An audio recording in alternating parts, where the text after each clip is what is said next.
Hey, what's up everybody? Welcome back to the Cornfield Customs channel, and today I'm going to continue with planishing and shaping the handmade Model A quarter panel. So stick around and watch this thing start to take shape.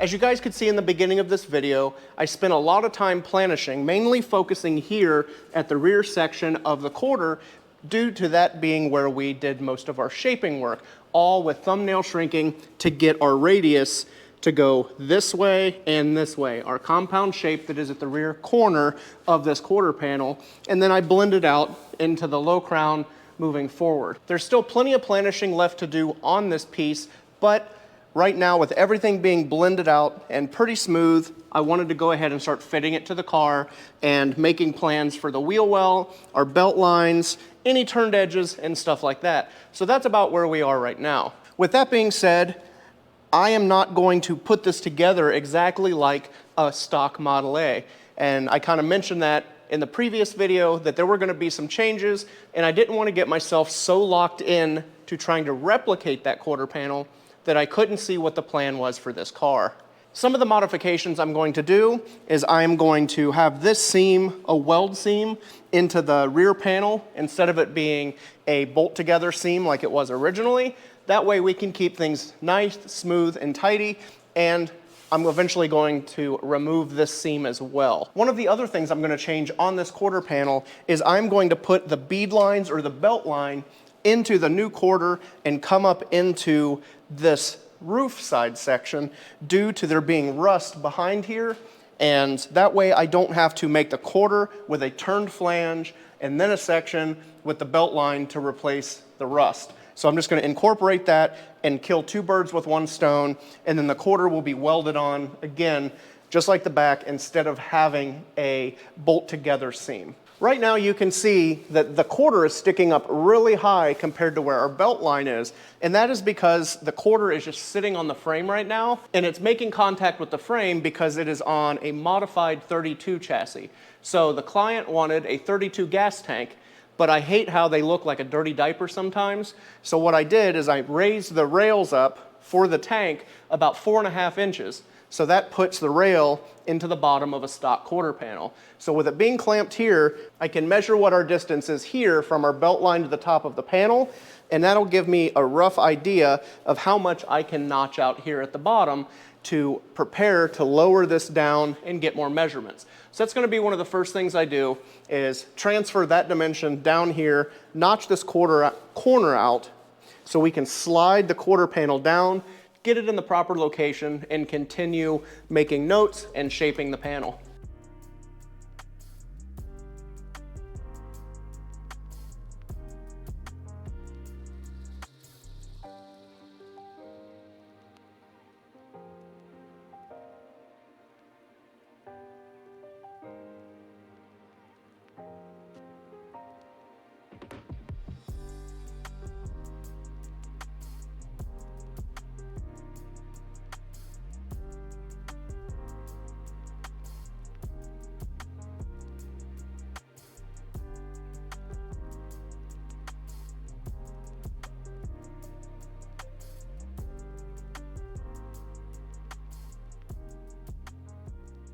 Now with the quarter panel clecoed in place, I've checked our radius this way and this way.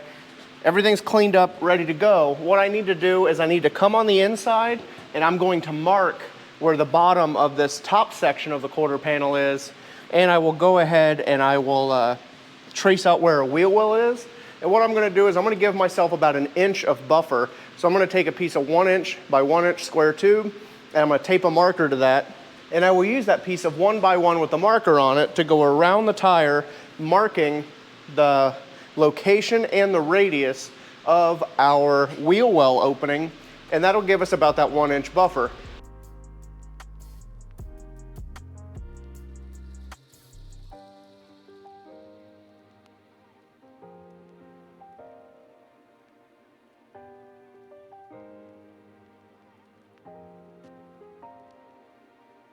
So I took the quarter panel off and I just set it over on the table to get it out of the way for now. So what I need to do next is get all my information for where the bead profile is, its overall shape, because it's not consistent. It kind of comes up and down and gets thinner as it comes back, and it curves up around the back of the quarter. So what I'm gonna do is I'm gonna grab some paper, some magnets, and we're going to paper pattern just this section of the belt line right here, and we will base it all on this line that I traced on the inside of the quarter panel a minute ago, and that will be our layout line to lay out our pattern on our material from here up, so we know right where we're gonna splice in the new weld seam.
With our quarter panel laid back on the table, here you can see this blue line. That's the line that I drew while it was on the car at the bottom of the upper quarter. And then here is the paper pattern I made of the belt line profile. So what we're going to use this for is we are going to magnet this in place all the way around, and that will give us our trim edge. So our trim edge is going to be approximately 1.75 inches above this mark, and we're going to use that trim edge as our guide on our Pullmax tooling, so it'll follow that radius. We don't want to cut it just straight. We want it to match the bottom of the quarter and then offset that 1.75 inches. So I use the pattern to help calculate that. You can make a pattern if it's easier, or if you just want to measure everything out and lay it with tape, you can do that too. This time I just decided to check it with the pattern. That way I could ensure it's exactly what I want with a better visual aid. So from here, I'm going to lay this out on our blue line, get everything laid out straight, and then I'll trim it. And I'm also going to come in here where I marked our door opening, and I will use some 3/4 inch masking tape to offset that edge and make sure that it's nice and square. And I'll trim that and file it, and then we'll continue on laying everything out, getting ready to put our belt line profile and the bottom of the quarter and wheel well opening profile in. So you can see the blue mark here that is for the inside of our flange for our door opening isn't square to the edge, and that's okay. That's why I like to leave the panels oversized. That way, if the shape isn't perfectly right on the panel, you can kind of twist the panel around and make it fit the way it should, and you have a little bit of extra material you can play with. That's why I always leave a little bit of extra, just in case you have to move things around to get it to where it fits as it should, and your panel doesn't come up short. So what I'm going to do is, this line's not perfect either. So I'm going to use our 3/4 inch masking tape, just like I do in most of our videos. And we're going to use the tape to offset this edge from our mark over 3/4 of an inch. That'll give us our flange, and it'll allow me to kind of clean the edge of the blue line up. So I'm taking essentially an average of what the blue mark is. If it dips in a little bit or dips out a little bit, I can clean that up. And then I can sight down the tape and see if it's got any waves or ripples in it. And I'm just going to clean this up a touch. So that looks pretty good. And I will come in with our marker. And I will put our new final edge, or our trim edge, on riding up against that tape.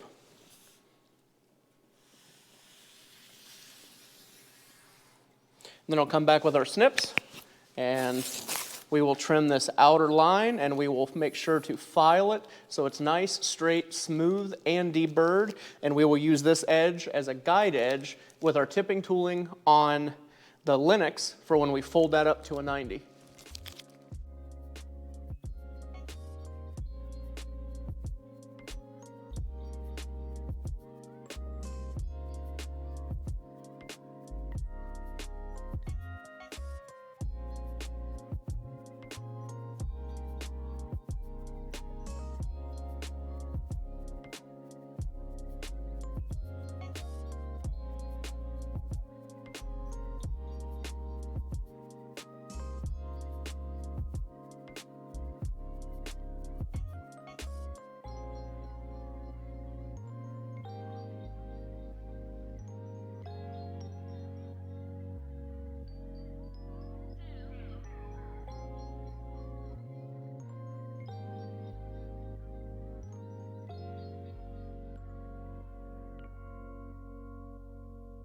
So with our edge offset, trimmed, filed, and ready to roll, the next step is we have to come over to the Linux, and we have to put the bead profile in that will be at the top of the quarter and will be trimmed and welded to the top half of the quarter. So what I've got is I've got a set of tooling that I made years ago, and it was a full profile for like a door, and I modified it just by cutting off half of the secondary bead and just kind of re-radiused everything and put a back gauge on it. So I'm going to show you the tooling, and then Brian's going to stop by and he'll give me a hand running the bead profile in the quarter, and then I can put it back on the car and see how it looks. So here's the profile tooling I have that I modified. So it was pretty much like this one. So what I did is I trimmed it off halfway through the second bead profile, and that will give me our full small and half of our large, and then I welded a gauge pin on the back just to act as our guide that's going to run up against the top edge of the quarter panel. And that's what we're going to do next. We're going to run the quarter through the profile tooling.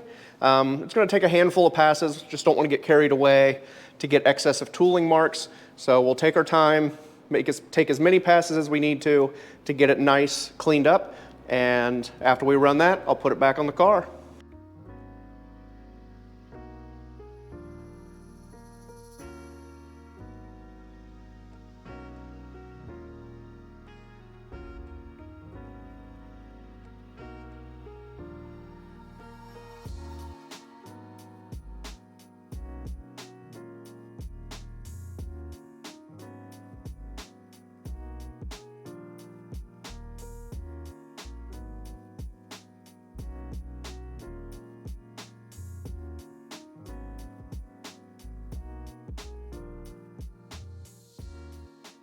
All right, here you can see the bead profile that was put in. I came back and just trimmed this down a little bit because I had left that the same width to get our bead nice and even, but this top bead tapers down, so I came back and just trimmed that off so it wasn't overhanging for now. There were a couple spots to get the offset right on our edge. I had to cut through our cleco holes, so I just came down and next to those a little bit and re-clecoed.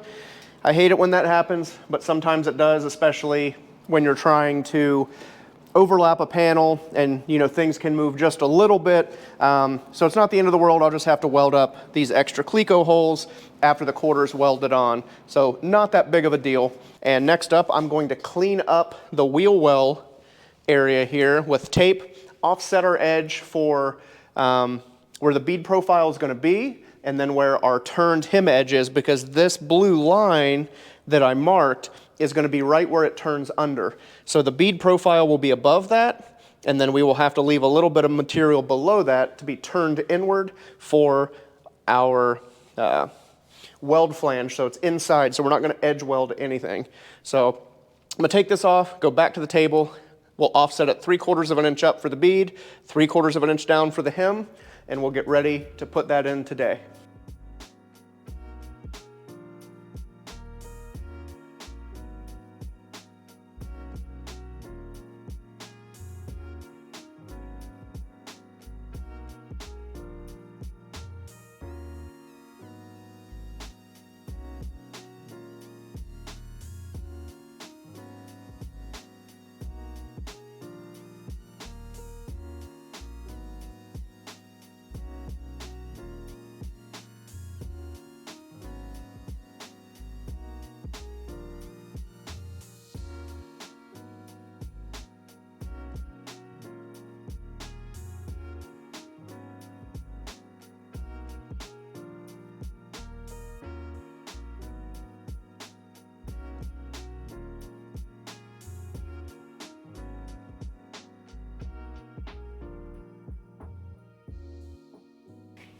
Now that I have our outer bead joggle line marked, our turned edge marked, and our trim edge marked, what I'm going to do is I'm going to reinstall the quarter on the car.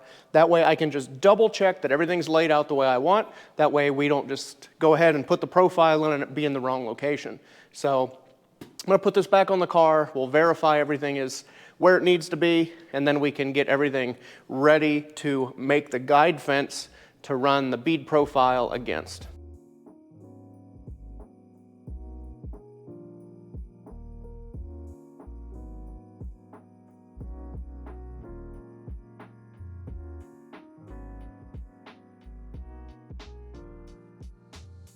So with the quarter clecoed back in place, the biggest thing I'm looking for is just making sure that everything looks offset correctly. And I kind of like how everything's going to flow, that the bottom of our door body line meets up to where I have it marked on the quarter. Everything looks good, so we shouldn't have any issues when we go to put the profile in. So from here, you heard me mention that we're going to make a guide fence. So there's two different options you can do. You can do a guide fence, which we're going to do, or you can trim this edge for your offset, and you can follow that. So the problem with that is you get into things like up front, which you'll see with the guide fence, where the radius is from where it goes to the straight body line at the bottom into the wheel well bead. It's kind of tough when you use the trim edge as your guide in the tooling. So I thought really hard over it to see which route I wanted to go, and I think the safest bet to use is to make a guide fence. So what I'm going to do is we're going to put this back on the table, take it off the car, of course, put it back on the table, and then I'm going to cut some strips of 18 gauge sheet metal, 2 inches wide, probably by 48 inches long, and I'll bend it to a 90, so we have an 18 gauge L channel, and we will kick, shrink, and stretch this to match the profile. But what we're going to have to do is we're going to measure our tool to see what our offset edge is for the tool, offset this line once again, and then that will be our guide fence line. So I know it sounds kind of confusing, but once we get into it, it'll make more sense. So let me get this off and we'll put it back on the bench and get going on our guide fence. So I have our tooling here that I made years back and I use a lot. It's just an early Ford half bead profile, and that will ride right about here on our bead line. So to make our guide fence, we need to offset what our guide fence location is by the offset on our tool. So I have a spacer here welded to the back. From the start of our bead profile, which is a peak here on the die, if I measure, that's 3/4 of an inch. So what I need to do is take another pass of 3/4 inch masking tape to offset again, and then I can shrink and stretch our 1x1 guide fence material to fit up against that tape, and that'll give us the proper tool offset to work with our guide fence and properly locate where the bead profile goes. So let me offset this line once again, and then we can get into making the guide fence.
All right, so my day yesterday got a little away from me and I didn't get to get the body line put in around the wheel well and at the bottom of the quarter panel. But that's okay, because today is a new day and I have a few more things I need to get done on this before we can put that body line in. And Brian's gonna come in today after he gets off work to give me a hand doing that. So we need to get busy and get this thing ready for when he gets here to lend me a hand. So the first thing I need to do is trim out where the wheel well is. That way we're not fighting this extra material at this point. The guide fence is giving us a little bit of support so we don't get any kinks in it. The other reason we're gonna trim all of this out is it will allow this edge to pull in a little bit while we put the bead profile in. We're still gonna have to pre-stretch this a little bit, but it'll cause less draw and wrinkling once we cut all of this out. So we're gonna get this cut and then we're gonna come in and we're gonna pre-stretch right where the bead is gonna be. That way it doesn't distort the quarter panel. So let's get to trimming and we can get ready to put this profile in.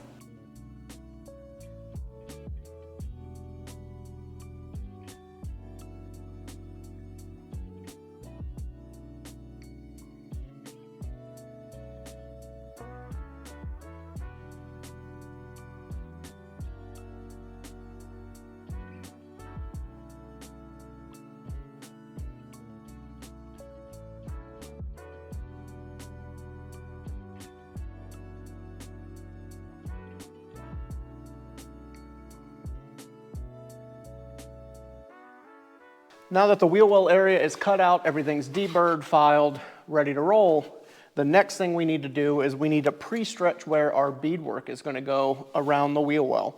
I've talked a little bit about pre-stretch in the past, and I plan to do a deep dive video on pre-stretching, how to calculate it, all of that stuff in the future. I do know that I've gone over some of that in the past, but I want to have a dedicated video to talking about pre-stretching, why it's so important, how to calculate it, and how to perform it. But to keep this video from getting super long and drawn out, I'm just gonna give you a basic concept of what pre-stretch is. So if you come in and you put a bead profile in, the profile is gonna have some form to it. So it's going to pull the material from somewhere else, gathering it to make that profile.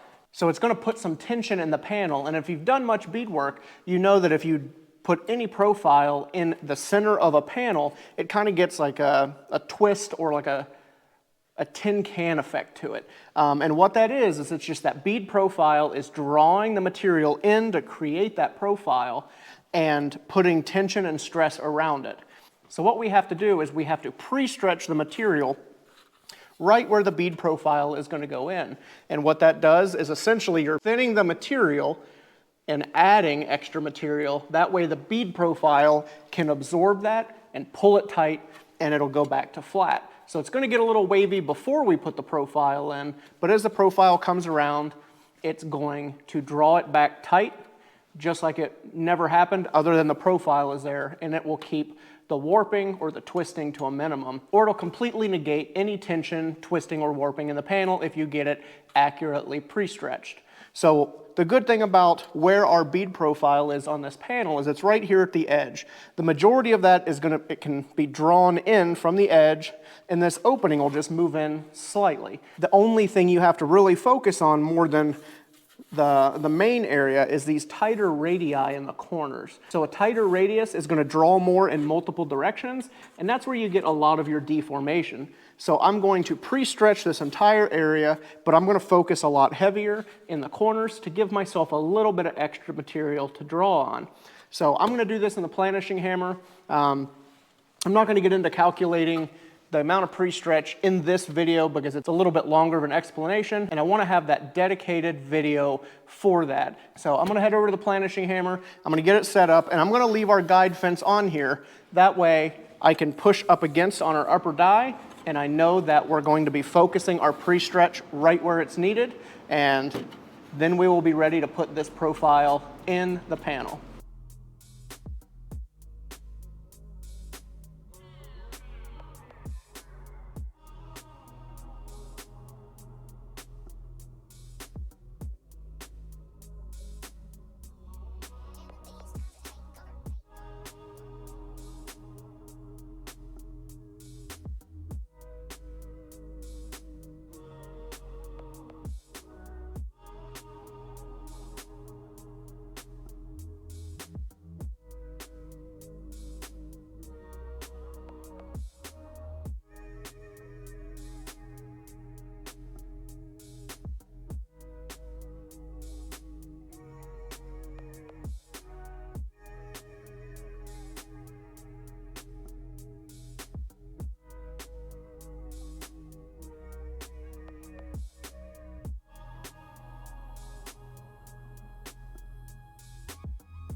Now that Brian and I got the bead profile put in at the bottom of the quarter and up and around the wheel well, it's time to turn the flange that will go under and meet up with the inner wheel well. And to do that, I'm going to use the Linux with a tipping tool. So what I'm going to do is I'm going to bring it in and I'm going to show you the close-up of the tipping tool so you get a better idea, but I'm going to explain to you what it does. So it kind of has a knife edge type tool on the top, and it comes down and it hits the material and it thins it. So the first pass, it comes in and it thins that area, and that's going to allow that to always want to fold on that thinner area. So over multiple passes, we slowly increase our angle, and it will turn that edge to that angle we're holding it at. You have to take it slow and do multiple passes, not get carried away, because if you do, you'll get some chew marks where you're trying to take too much of a bite all at once. So let me guys show you what a tipping set looks like, and then Brian and I will get back on it and we will tip the flange that goes from the bead profile inward to meet up with the inner wheel well. So here's our tipping tool that I talked about. This is the top knife edge type piece. You can see it's not super sharp. It's got a radius this way for our lead in and lead out. And then here you can see it has like a 32nd or a 16th radius there. So it's not super sharp, but it does come down to a point, and this is the part that actually does the thinning. And then on the lower tool post, it comes up. This is just the base, and then this is an adjustable backstop. So you can loosen these bolts, and you can adjust this back and forth to get the offset that you need to get the desired flange leg. So that's the tipping tool. So it's set up to do the flange for the wheel well. So me and Brian are going to grab the quarter and we'll get that turned and see how it looks.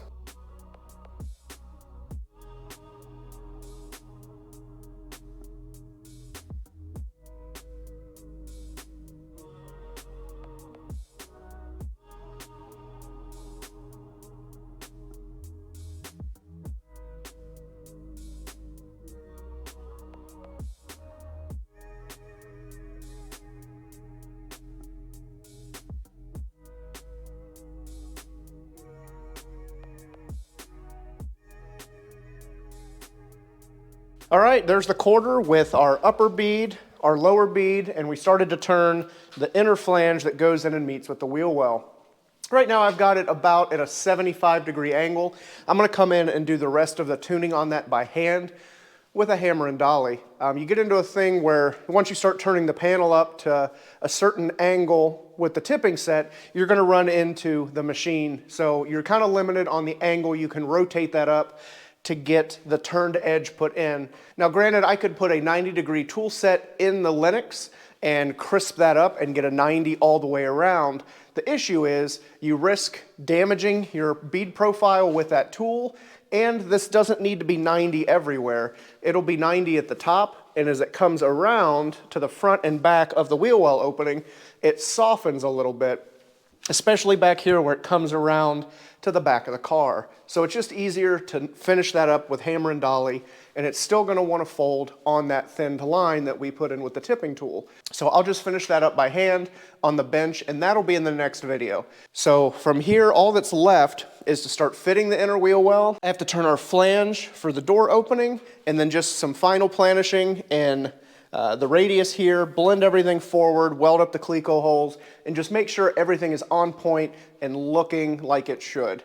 So I'm going to wrap this video up because it's already been a little bit over my normal video length, but I wanted to get a lot of this critical information in here on this video.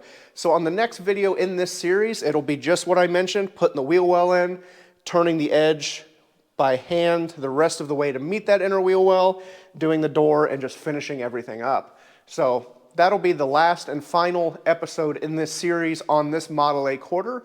So hopefully you guys found this informational. Hopefully it helps you on some of your projects at home. Even if you don't have the large equipment that I have, it shows you the basic principles of how to get the metal to move and cooperate. You can turn flanges by hand with a hammer and dolly. You don't have to have a pull max. You can use an adjustable wrench to get it started. You can do bead profiles without a pull max. You can use a bead roller, or you can make hammer forms. There's a bunch of different ways to do the same task depending on your skill set, your budget, and what you have on hand. I'm just showing you how I do it, but the basic principles and concepts go from basic hand tools all the way up to advanced machinery. Again, hopefully this video was informative and helpful to you guys at home. Even if you're not doing metalwork, if you were just curious how I would do this, hopefully you enjoyed it. Drop down in the comment section, let me know what you guys think. If you have any ideas for other videos that you'd like to see, also drop those down in the comment section. That way I can get those in the works if it's something I have in the shop that I can do that with. If you guys want to support the channel more than just watching and commenting on videos, check out my Patreon. I'm dropping that down in the video description below so you guys can check it out. You get early access to videos, you get discounts on merchandise. There's a few other different incentives for different brackets, so head on over and check it out, and if you want to support me over there, that's greatly appreciated. But if not, I still appreciate you watching the videos, and I can't thank you guys enough for that. So again, thank you guys so much for checking this video out, as well as many of the other ones on our channel. And like always, get out there, make something, not excuses, and we'll catch you guys on the next one.